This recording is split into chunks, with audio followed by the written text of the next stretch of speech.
majina naitwa McDonald Yona Mapesa, tunapatikana Morogoro mjini.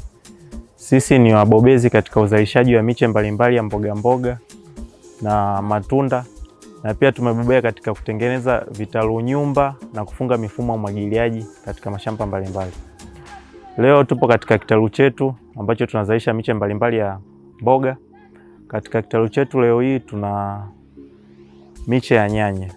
Katika uandaji wake tunatumia udongo maalum wa kuoteshea ambao unaitwa pit moss. Udongo huo una sifa mbalimbali kama kuwa na virutubisho, uwezo wa kuhifadhi unyevunyevu kwa muda mrefu, na pia ni udongo uliochambuka na hivyo kuipa nafasi mbegu kustawi kwa wepesi zaidi na katika mazingira rafiki.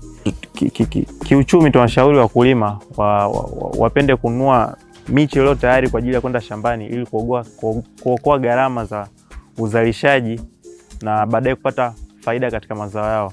Kwa sababu unaponunua mche ambao uko tayari kwenda shambani, cha kwanza inakusaidia wewe kuendana na msimu husika wa zao.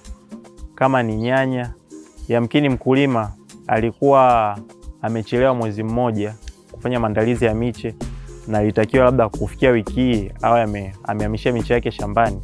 Kupitia sisi au kupitia uzalishaji wa miche hii, mkulima anajipatia miche ambayo ni salama kwenda shambani kwa bei rafiki au kwa bei nafuu kabisa. Na katika uzalishaji huu wa miche kuna changamoto mbalimbali ambazo tunakumbana nazo. Kuna changamoto za magonjwa kama kata kiuno ambao mara nyingi huwa tunadhibiti kwa kutumia madawa yaliyothibitishwa na mamlaka husika. Tunashauri pia wakulima watumie uzalishaji wa hii miche kupitia hizi tray, kwa sababu tray kimsingi inamsaidia mkulima cha kwanza kuokoa gharama ya uzalishaji. Pale unapochukua mbegu zako za bei ya juu, kwa mfano kuna mbegu zinauzwa mpaka 600,000, 500,000, 300,000, unapoenda kuzimwaga katika kitalu chako cha chini, mara nyingi mbegu zile tunapozimwaga zinakuwa zinabanana, na mbegu zinapobanana kunakuwa kuna ushindani wa virutubisho baina ya mche na mche. Hiyo unapokuwa unatumia mbinu hizi za kisasa, kwa mfano hii tray, tunahakikisha kuwa mche mmoja au pale unapokuwa unasia mbegu yako moja na nyingine, kila mbegu inakuwa inakaa katika kishimo chake, na hivyo kuepusha ushindani wa virutubisho baina ya miche hii. Kwa hiyo hii itasaidia mche unapokuwa unakuwa katika uniform au sare ambayo itasaidia miche hii kuwa na uimara. Pia matumizi ya hizi tray inasaidia pia katika kuokoa matumizi ya maji. Kimsingi unapotumia kitalu hiki cha kisasa au tray kama hii, inamsaidia mkulima kuokoa gharama za maji, kwa sababu kumwaga maji katika hii tray unakuwa na uhakika wa kuhudumia miche 200. Tofauti na pale mkulima ambaye angekuwa na kitalu cha chini angetumia maji mengi zaidi. Kitu kingine ni kuwa miche hii inapostawi katika tray hizi huwa na mizizi ambayo ni imara na ambayo imeshikamana na udongo, tofauti na miche ambayo kikawaida huzalishiwa katika au kulia katika kitalu cha chini ambacho tumekizoea. Kwa hiyo inamhakikishia mkulima uhakika wa kuwa na miche bora ambayo itahamishika kwa wepesi kwenda shambani, na hivyo kuokoa gharama au kuokoa miche mingi ambayo yamkini ingepotea. Kikawaida mkulima hutumia miche 8,000 mpaka 10,000 katika kilimo cha nyanya katika shamba la ukubwa wa eka moja. Miche 8,000 mpaka 10,000 hii itatofautiana na spacing atakayotumia kati ya mche mmoja na mche mwingine. Kuna wakulima watatumia nafasi kati ya mche mmoja na mche mwingine sentimita 40 na wengine watatumia sentimita 60. Na utofauti huu unatokana na aina ya mbegu ya nyanya. Kuna nyanya ambazo hukua kwenda kwa juu na kuna nyanya ambazo hukua kwa kutanuka.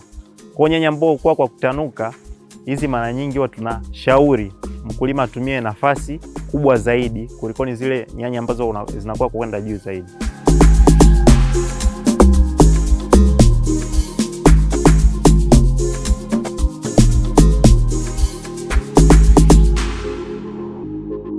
Kwa nini mkulima anunue miche kutoka kwetu? Cha kwanza kabisa tunatumia mbinu ya kisasa ambayo ni uzalishaji wa miche kupitia katika tray, na hivyo miche yetu huwa na ubora na miche yetu huwa katika afya nzuri au yenye afya, kwa sababu kupitia miche kupitia tray hizi mizizi ya miche yetu hushikamana vyema na udongo, na hivyo ni rahisi kwa mkulima kuhamisha kupeleka shambani na kushika kwa wepesi. Pia tunazingatia magonjwa mbalimbali ambayo hushambulia miche yetu, kwa sababu katika maandalizi ya udongo tunaotumia, kwanza ni udongo ambao ni maalum kwa ajili ya kuoteshea. Cha pili ni udongo ambao umekuwa treated, na hivyo hauna vimelea ambavyo yamkini mbeleni vingeleta athari katika mmea wetu. Na cha tatu, katika maandalizi ya miche yetu tunazingatia upigaji wa dawa zilizothibitishwa na mamlaka husika, na hivyo kumhakikishia mkulima miche yenye afya bora, yenye shina nene, yenye mizizi ambayo ni imara na rahisi kushika shambani, na pia miche yetu inakuwa na kijani kibichi. Tunaposhauri kwa spacing, walau iwe na spacing kati ya mche mmoja wa nyanya na mche mwingine uwe walau kuanzia sentimita 40 mpaka 60. Kawaida mkulima anaweza kana anauliza kwa nini? Labda mkulima anaweza kana nasema kwa nini situmie spacing ya sentimita 25 kati ya mche mmoja na mwingine? Lengo kubwa la kuruhusu au kushauri mkulima atumie nafasi ya isiyopungua sentimita 40 mpaka sentimita 60. Cha kwanza kabisa ni kuepusha magonjwa, wepesi wa kuzuia maambukizi kati ya mche mmoja na mche mwingine. Pili, mkulima tunamshauri atumie nafasi ya sentimita 40 kuendelea mpaka 60, kwa sababu hii itasaidia hata miche au yale matunda au majani kupata mwanga kwa wepesi zaidi kulikoni kama ingekuwa imebanana sana. Kitu kingine pia ni katika swala zima la kufanya palizi au katika swala zima la kuweka mbolea mbalimbali ambazo mkulima hutumia katika hatua mbalimbali za uzalishaji wa nyanya. Hii itamsaidia endapo nyanya zake zitakuwa na nafasi baina mche mmoja na mche mwingine. Kitu kingine ambacho huwa tunapendekeza wakulima wazingatie sana nafasi ni katika hatua pia ya uvunaji. Unapokuwa na nafasi ya kutosha baina ya mche mmoja na mche mwingine, itakurahisishia hata katika mchakato wa kuvuna nyanya zako au zao lolote ambalo utakuwa umezingatia nafasi baina mche mmoja na mche mwingine. Ushauri wangu kwa wakulima katika mchakato mzima wa kufanya kilimo, ni vyema kuzingatia hatua mbalimbali za uandaaji wa shamba, aina ya mbegu, aina ya mbolea utakayotumia katika shamba lako. Hivi ni vitu ambavyo mara nyingi wakulima wengi husema labda kilimo hakilipi, kwa sababu mara nyingi hawazingatii mchakato mzima wa kufanya uzalishaji katika kilimo cha nyanya au kilimo cha mboga mbalimbali. Hivyo ni vyema kabla hujafanya kilimo labda cha nyanya, ni vyema kujua kwanza uhitaji wa soko au uhitaji wa aina ya nyanya utakaolima. Kwa hiyo ni vyema wakulima tuwe tuna tabia ya kufuatilia makala mbalimbali zinazotolewa na serikali au tafiti mbalimbali kutoka katika masoko makuu. Itamwezesha mkulima kujua kuwa ni nyanya gani inahitajika kwa muda gani, na hii kumsaidia kufanya kilimo cha uhakika na mbeleni kupata bei itakayomsaidia au itakayompa faida, tofauti na wakulima wengi ambao hufanya kilimo kwa mazoea, kuwa yeye atafanya kilimo cha nyanya, wateja atatafuta baadaye nyanya zikiwa tayari. Hii inapelekea wakulima wengi kuingia katika hasara ambazo huenda zingeepukika endapo angefanya tafiti au angetafuta wataalamu ambao wangempa miongozo sahihi kwa ajili ya masoko.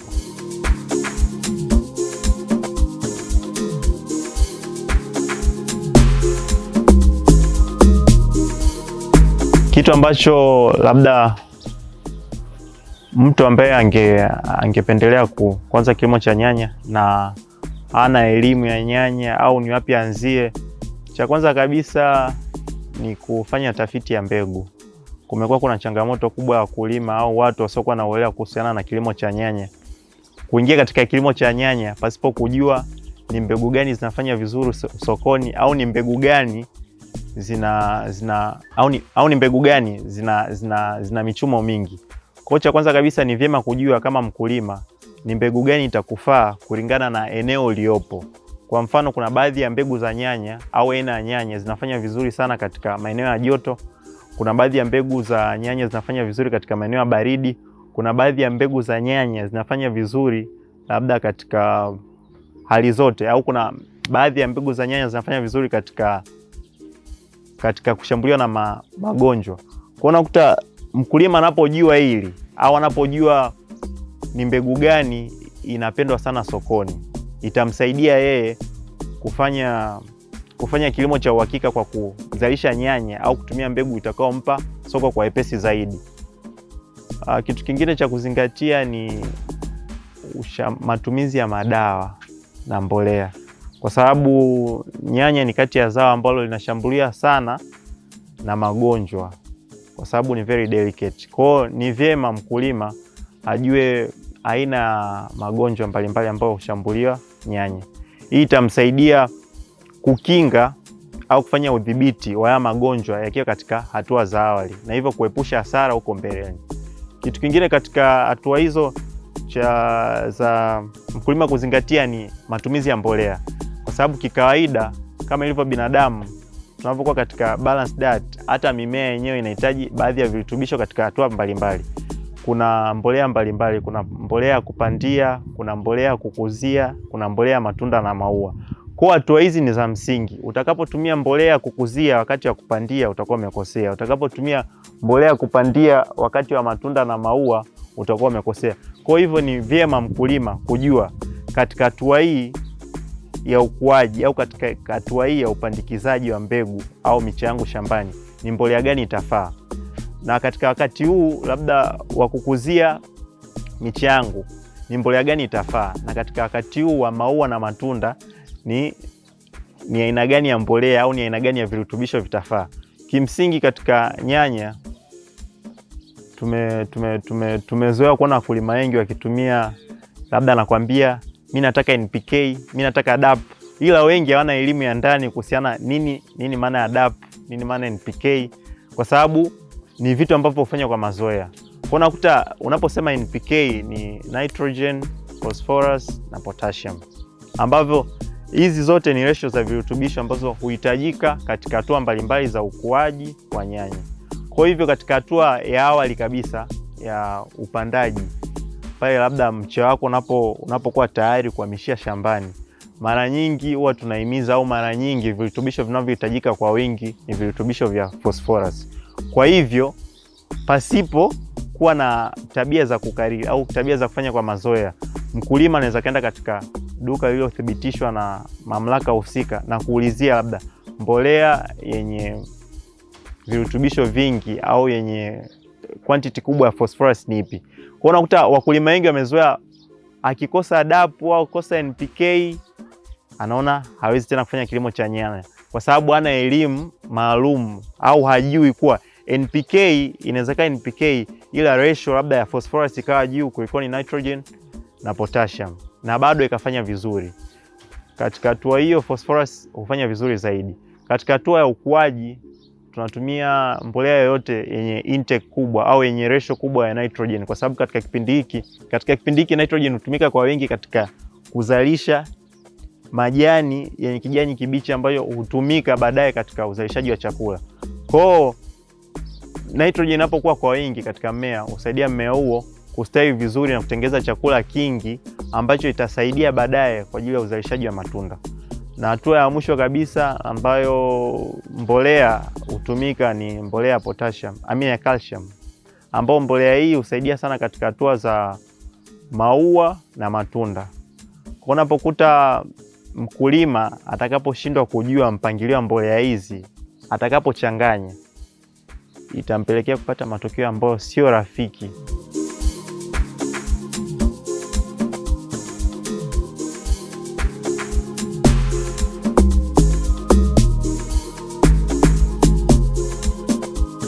Kwa nini mkulima anunue miche kwetu na si kuzalisha mwenyewe? Cha kwanza ni kuepuka gharama au riski itakayotokea endapo mbegu alionunua itakaposhindwa kustawi. Kwa hiyo cha kwanza ni kama sisi tunakusaidia wewe kubea risk ambayo ingetokea kwa wewe kuzalisha mbegu zako mwenyewe, kwa sababu mara nyingi mbegu hizi huwa ni gharama.